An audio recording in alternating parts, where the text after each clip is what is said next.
Welcome to One Chemistry. This is 365 Chemistry series. Daily one question for you. Here tetramethyl benzene is given. You have to know the common can produce how many number of signals in the proton NMR spectroscopy.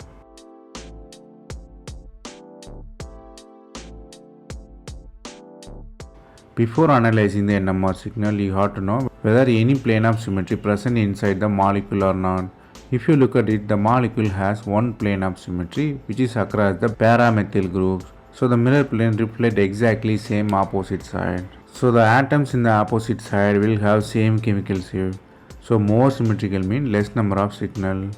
Moreover, the atom reflected in the mirror plane will be considered as magnetically equivalent, produce the same chemical shift. According to the facts, the compound can have only 4 signals. Due to the mirror plane present inside the molecule, the compound has only 4 signals in the proton NMR.